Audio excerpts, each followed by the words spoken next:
अगर वो परमात्मा होते, भगवान होते, अंतर्यामी होते तो अपनी सीता का खुद ही पता लगा लेते।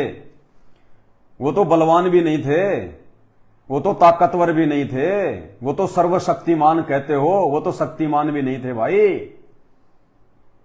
ये तो इतिहास जो है बन चुके हैं उनके। अरे इतने बड़े ताकतवर थे, इतने बड़े बलवान थे, तो बाली के सामने आमने सामने युद्ध करके दिखाता है? पेड़ की ओट लेके धोखे से कायरों की तरह छुप के क्यों मारा मेरे भाई बाली को श्री राम जी ने? अगर सर्वशक्तिमान थे, तीनों लोकों के स्वामी थे, भगवान थे, बलशाली थे, तो भाई बाली को, सुग्रीव के भाई बाली को पेड़ की ओट लेके धोखे से क्यों मारा? आमने सामने बारते मर्दों की तरह, ले भाई आजा उखाड़ ले, मेरा क्या उखाड़ेगा? लेकिन नहीं, बाली को वरदान प्राप्त था। क्या वरदान प्राप्त था? कि बाली, तीनों लोकों में तेरे सामने यदि कोई आकर युद्ध करेगा, लड़ाई करेगा, तो वो जीत नहीं पाएगा। सामने वाले की आदि शक्ति बाली के अंदर आ जाती थी। अब बाली की तो खुद के अंदर ही भाई इतनी ज्यादा जो है शक्ति, और सामने वाले की भी आदि शक्ति जब बाली के अंदर आ जाएगी तो सामने वाला क्या, कुछ नहीं हो, तो उसको तो मूली की तरह उखाड़ के फेंक देगा वो।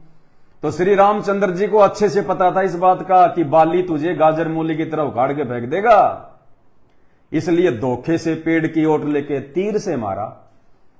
अब था भगवान, था सर्वशक्तिमान, था पहलवान, था बलवान, तो मारता बाली को आमने सामने आके, धोखे से क्यों मारा? तो फैल इतिहास बन चुके हैं ये, तो कोई जुटला नहीं सकता इनको। और इतना ही बड़ा बलवान था, सर्वशक्तिमान था, तो रावण को तो ऐसी कोई शक्ति प्राप्त नहीं थी कि रावण के सामने कोई युद्ध करेगा तो आदि शक्ति रावण में आ जाएगी। जाता अकेला रावण को मारने के लिए, क्यों बेचारे लाखों करोड़ों की सेना मरवा दी अपनी औरत के लिए। अरे रावण जब सीता को उठाने के लिए आया था तो सेना लेके आया था क्या? विचार करो इन बातों पे। तुम कहते हो हम सनातनी, हम हिंदू। रावण जब सीता को उठाने के लिए आया था तो रावण समुद्र पे कोई पुलिया बांध के आया था, या कोई लाखों की, कोई करोड़ों की कोई सेना लेके आया था राक्षसों की? अकेला आया था, अपने विमान से आया था, और अकेला ही श्रीमती सीता जी को उठा के ले गया। रावण वो तो भगवान भी नहीं था, वो तो कोई अवतार भी नहीं था, वो तो एक लंका देश का राजा था। अकेला आके लंका से बिना सेना के अकेला सीता को उठा के ले गया, लक्ष्मी को उठा के ले गया। और इधर जिसको तुम भगवान कहते हो, राम कहते हो, बलवान कहते हो, दुनिया चले ना श्री राम के बिना, राम जी चले ना हनुमान के बिना, फोकट में झूठी महिमा करते हो तुम, झूठी महिमा कि दुनिया चले ना श्री राम के बिना। वो सीता कैसे चली गई श्री राम के बिना रावण के साथ अकेली, बताइए? अरे सीता कैसे चली गई? और इतने बड़े बलवान थे तो रावण की तरह खुद भी अकेले जाते और सीता को रावण के नौलखा बाग से लेके आते, तब मानते कि श्री राम भगवान है, श्री राम परमात्मा है। ये तो इतिहास बन चुके हैं, इनको तो कोई जुटला नहीं सकता। फिर तुम भक्ति करते हो, जिसको ये नहीं पता मेरी सीता को कौन ले गया, जो अकेला जाके अपनी औरत को ला नहीं सकता, अपनी इज्जत रक्षा के लिए अपनी औरत की अग्नि परीक्षा ले रहा है। और उसके बाद में अश्वमेघ उसने यज्ञ किया जब सीता को उसने जंगल में निकाल दिया, और उसके दोनों पुत्रों ने, लव और कुश ने, वो घोड़ा पकड़ लिया अश्वमेघ वाला। अब जो घोड़ा पकड़ेगा फिर लड़ाई तो करनी पड़ती है। तो श्री रामचंद्र जी अपने पुत्रों से युद्ध करने के लिए चल पड़ा। अरे अंतर्यामी को यह भी नहीं पता था क्या कि सामने कौन है, तेरे बेटे हैं या कौन है, तेरा घोड़ा किसने पकड़ा, इस बात का भी नहीं पता था। अपने ही पुत्रों के खिलाफ हथियार उठा के चल पड़ा लड़ाई करने के लिए। वो तो अंतर्यामी भी नहीं था मेरे भाई, उनको तो यह भी नहीं पता कि मेरा घोड़ा किसने पकड़ लिया। फिर तुम भगवान कहते हो, परमात्मा कहते हो। इसीलिए तो दुनिया दुखी है, इसीलिए तो भगत दुखी हैं। वरना हिंदुस्तान का ऐसा कौन सा घर है जो राम की ना भक्ति करता हो, हनुमान की भक्ति ना करता हो, श्री कृष्ण की भक्ति ना करता हो। हिंदुस्तान के 90% हिंदू, और 90% छोड़िए, हिंदुस्तान में जितने भी हिंदू हैं सब के सब, चाहे वो किसी की भी पूजा करो, चाहे सांप की करो, चाहे पीपल की करो, चाहे किसी मंदिर की करो, चाहे किसी ब्रह्मा विष्णु महेश की करो, देवी देवताओं की करो, चाहे कोई व्रत करो, कुछ भी करो, हिंदुस्तान का प्रत्येक हिंदू भक्ति करता है। और उसके बाद भी देखो हॉस्पिटल भरे पड़े हिंदुस्तान में हिंदुओं से, हॉस्पिटल भरे पड़े हैं। क्यों भाई? भक्ति कौन से दिन के लिए कर रहे हो? अरे इन भगवानों की भक्ति क्या खेत में मतलब हल जोतने के लिए करते हैं क्या हम, कि भाई बैल की जगह हम इन भगवानों को काम में लेंगे? भक्ति कौन से दिन की जाती है? भक्ति जो है वो क्यों की जाती है? भक्ति इसलिए की जाती है कि हमारे घर में सुख शांति रहे, हमारे परिवार में सुख शांति रहे, हमारे बाल बच्चे ठीक ठाक रहें, हमारा जो शरीर है ये निरोगी रहे, किसी प्रकार का रोग ना हो, परमात्मा कोई दुर्घटना ना घटित हो, हमारा कारोबार ठीक ठाक चले, इसलिए भक्ति की जाती है। और जिसकी तुम भक्ति कर रहे हो, भक्ति करते करते भी तुम्हारे ऊपर सारे दुख, परेशानी, संकट, आपत्ति, विपत्ति, हॉस्पिटल भरे पड़े हैं। हमारे हिंदू भाइयों से हॉस्पिटल जगह नहीं मिलती, कई कई दिन में नंबर आता है पर्ची कटवाने का। क्यों भाई? फिर भक्ति कौन से दिन के लिए कर रहे हो? इन भगवानों को खुश कौन से दिन के लिए कर रहे हो? इनके आगे अगरबत्ती कौन से दिन के लिए फूंक रहे हो? कौन से दिन के लिए तुम इनकी पद यात्रा कर रहे हो? इनके लिए तुम ये झंडे ले लेके जाते हो, तुम पैदल यात्रा करते हो, कावड़ लेके आते हो, लपड़ लपड़ इतने किलोमीटर जाके राके, जब वो मुसीबत में तुम्हारे काम नहीं आते, फिर काहे का भगवान? वो तो स्वार्थी है, वो तो खाए जा रहा है, खाए जा रहा है, रिटर्न में कुछ दे ही नहीं रहा। जब भगत पे कोई आपत्ति आ रही है तो भाई कुछ विचार तो करो इन बातों पे यारो। फिर कहते हो हम हिंदू, हम सनातनी, हम हिंदू, हम सनातनी। ना तुम्हें हिंदू का पता, ना सनातनी की परिभाषा का पता, ना तुम्हें शास्त्रों का पता, तुम्हें अपने घर का ही ज्ञान नहीं है। घर का मतलब ये शास्त्र, ये भगवान जिनकी हम पूजा पाठ कर रहे हैं। कमाल हो गया भाई। तो मेरा हाथ जोड़ के विनती है, मेरा लाइव आने का एक ही मकसद होता है, मेरी आप लोगों से कोई दुश्मनी नहीं है, ना आप लोगों ने मेरी जमीन दबा रखी, ना मैंने आपका कोई बिगाड़ रखा है कि नहीं। मेरा लाइव आने का मतलब के लिए एक ही होता है कि भाई और बहनों, ये मानव शरीर है ना, ये बड़ी मुश्किल से मिला है, और एक बार हाथ से छूट गए ना, सीधे गधे कुत्ते सुअर बनेंगे। गधे कुत्ते सुअर, कर्म तो कोई अच्छा किया ही नहीं। अच्छे कर्म भगते हैं तत्वदर्शी संत की शरण में आके भक्ति करने से।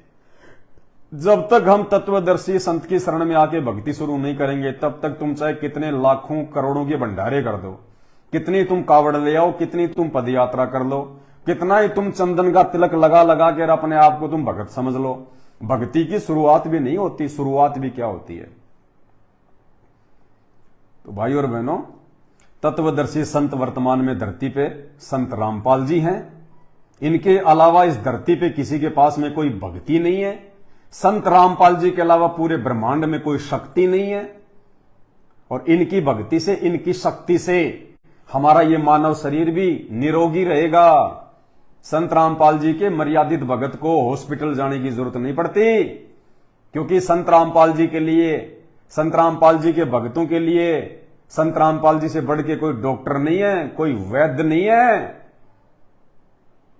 परमात्मा कहते हैं, दास गरीब तबीब सतगुरु बंदी छोड़ दयाल है। संत रामपाल जी ने क्या कह रखा अपने भक्तों को? जब इस मार्ग में आओगे ना, तब पता चलेगा आपको। ये सत्संग सुनिए संत रामपाल जी का। संत रामपाल जी अपने भक्तों को कह रहे हैं कि बच्चों, अगर उंगली के भी चोट लगे, उंगली के भी चोट लग जाए, भले निमित्त चाहे कोई डॉक्टर बने, चाहे कोई गोली दवाई बने, ये तो संत रामपाल जी ऑप्शनल रूप में कह रहे हैं। बाकी तो अगर मर्यादित भगत होगा तो उंगली के चोट भी नहीं लगेगी।